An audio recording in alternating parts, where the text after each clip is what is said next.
Hey everybody, welcome back to Edgington, the city on the edge, here in Timber and Stone 1.52. So, we are still on the lookout for new arrivals. We are at 2,000 food. That's not ours, is it? Sure, that is. And we have a few spiders. Oh, speak of the devil.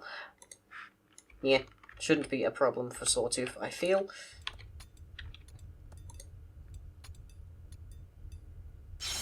Yep, dead already. Doesn't even need to be next to them, which is kind of an advantage for us, I feel.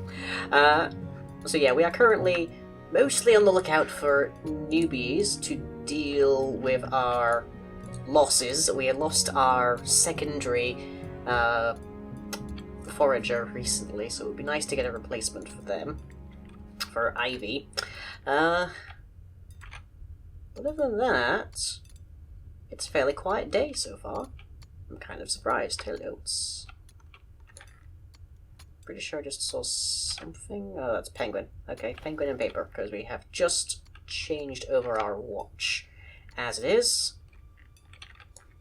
Yes, you are dead. Okay, good. I thought I'd somehow missed one. More foragers would mean we'd be able to get through these corpses a lot faster than we currently are. Unfortunately, we don't have that luxury. We've still got that one alive. Okay. What are you carrying then, sir? 10 spider silk.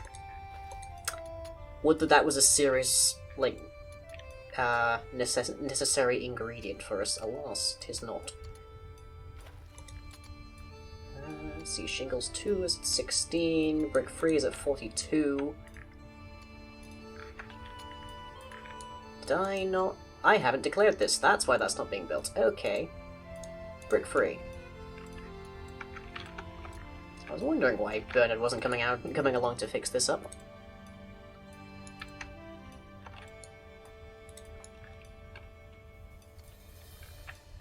Okay, so let's just resolve that problem.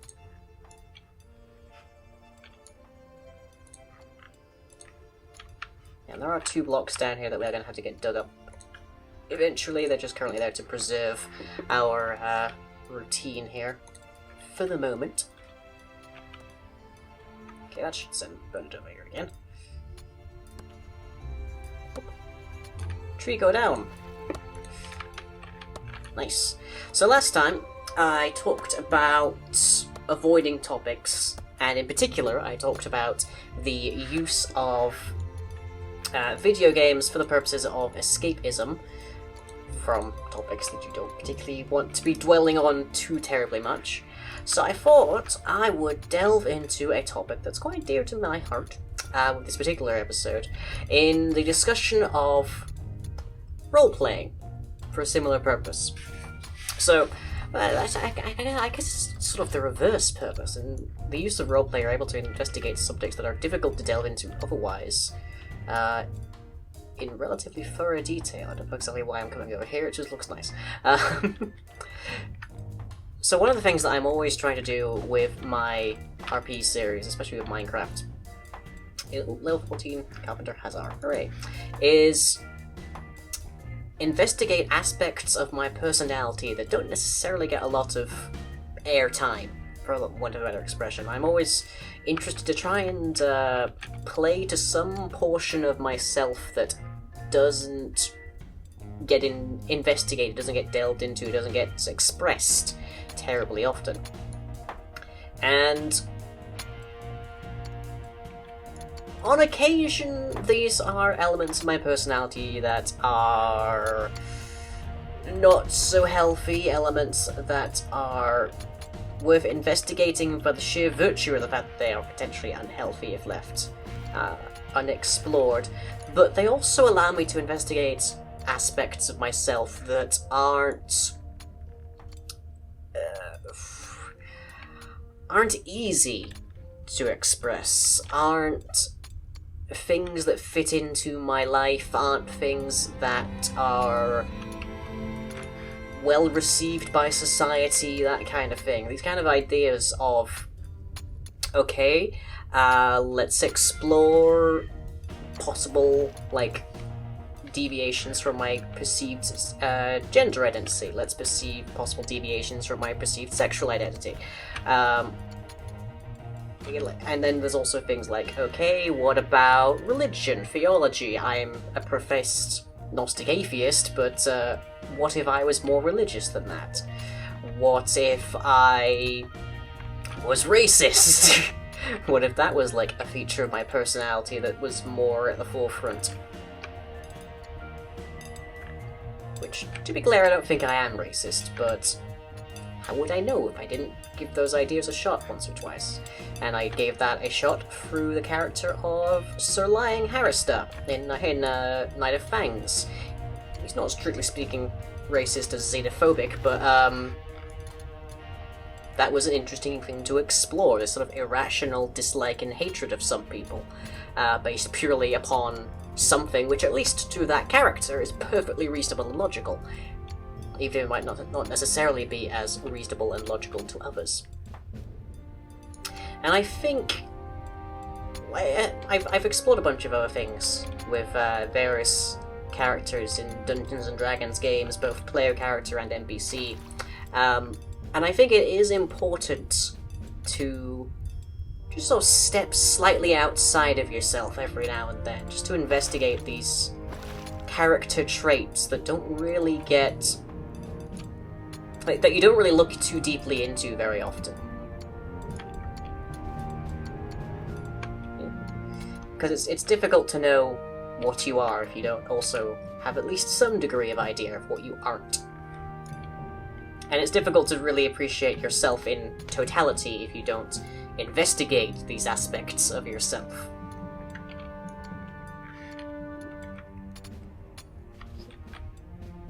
So one thing that's probably worth noting, and I don't think this has been discussed literally anywhere.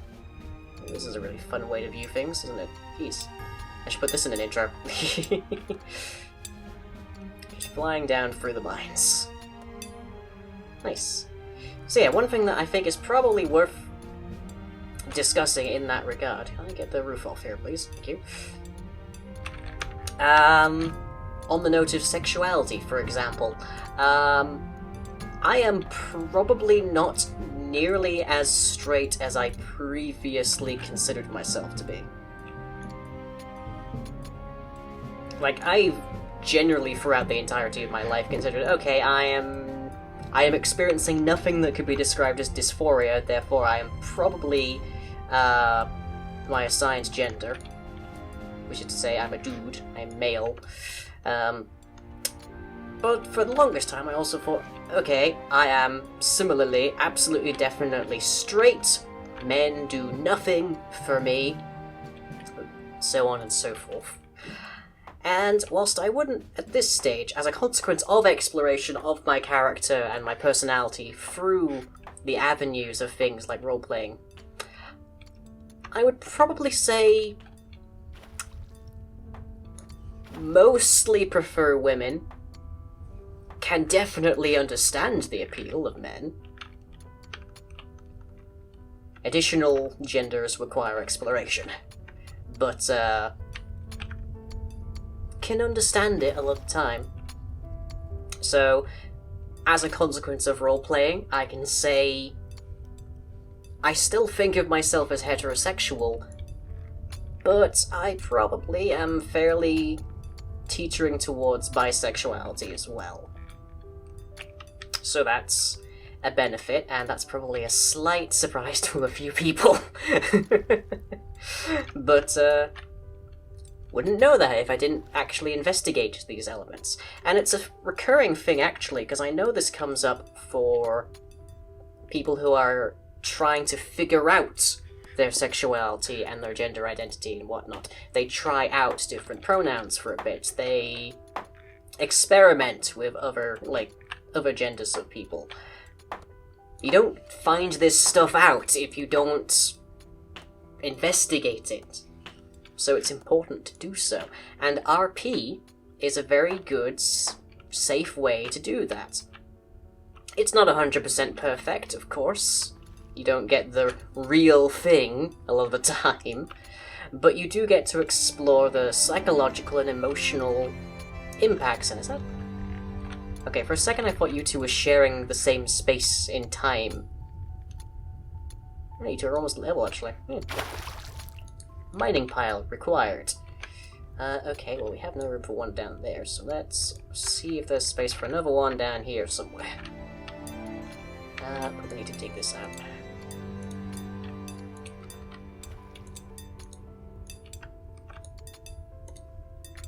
We'll dig that out and we'll add another mining pile there, and that should be good.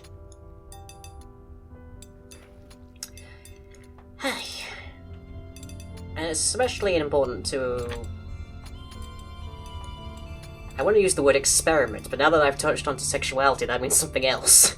But it is especially important to experiment with different parts of your personality and whatnot when you're younger, when you're growing up and such, because it is a lot harder to break out of an established or perceived set of traits, if you will, when you get older. It's hard to come out, for example, when you are, say, 50 years old, married, and have the 2.5 kids, kind of thing.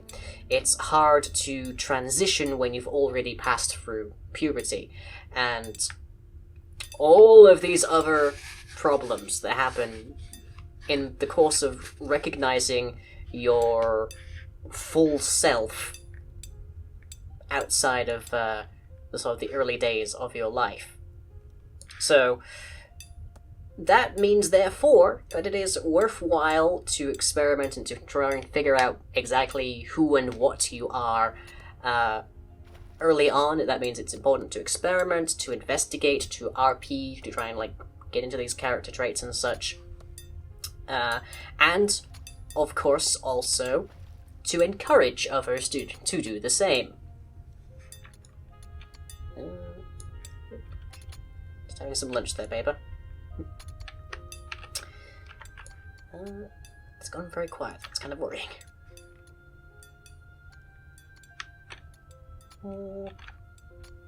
Not seeing anything to be worried about except for this one spider over here, but that shouldn't be too big of a concern.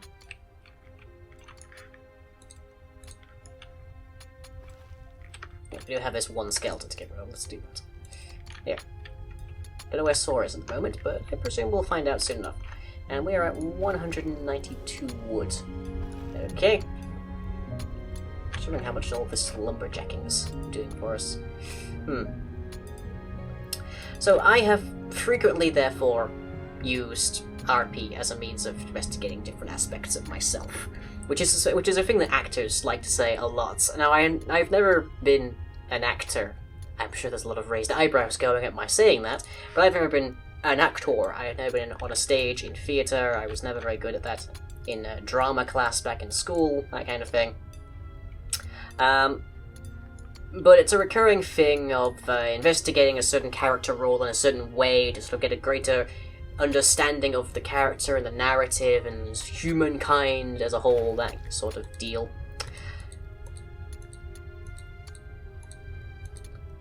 Remove the stump, or suffer my curse. Yeah.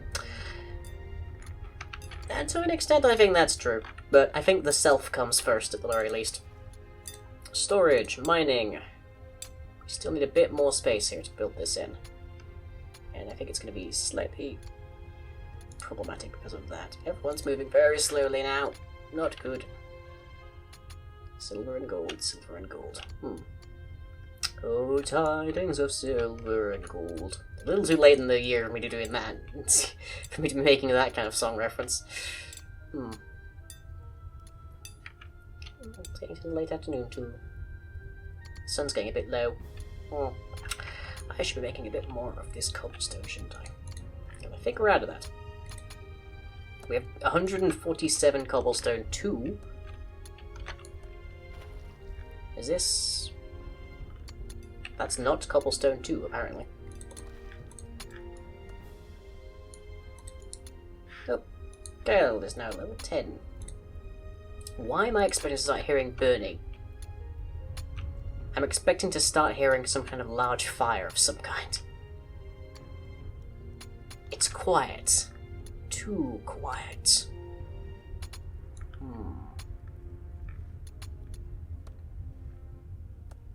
Suspicion. Intense suspicion. Oh, and it's dusk. Okay then.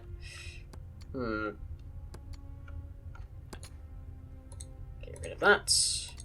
Get rid of that. And we don't actually have any more log piles out here, do we? So you don't actually have anywhere nearby to get rid of them. Sure, you'll be fine. Here. I am intensely suspicious and I don't know why. It's very quiet. The darkness is coming. So I know that people will be spawning soon enough.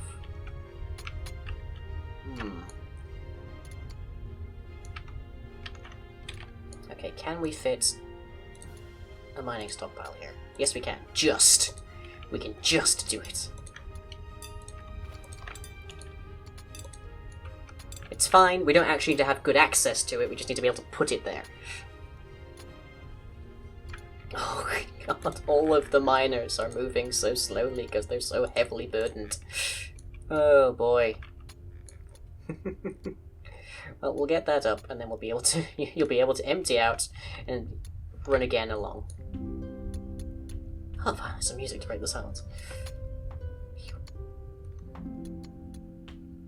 I had to be so dreadfully worried. So, video games. This is where this connects to the previous topic, are another way that we can investigate certain character aspects. I described them in terms of escapism before, but they also allow us to investigate our violent impulses, as well as investigate our more altruistic impulses. And we might, for example, consider ourselves to be perfectly straight, but then we go and play a game with a non-straight, with an LGBT kind of character. So we might have a gay marriage in Skyrim, for example, or some such. Who are you? You are Penguin. You are currently headed back, and you're also level 17. Wow, good to you. Left and right are currently our only two avenues of getting new people in, but apparently we're not going to get anybody in today, by the looks of it. I think this will be a fairly shallow roof, so I'm probably just going to put one level on top of it. Oh, Samara's leveled up. Hooray!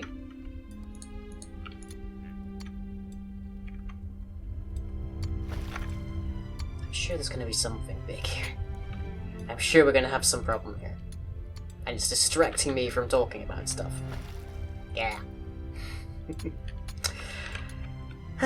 Well, this is pretty much my designated ramble for about 20 minutes kind of video series, so it's not that big of a concern, but nonetheless.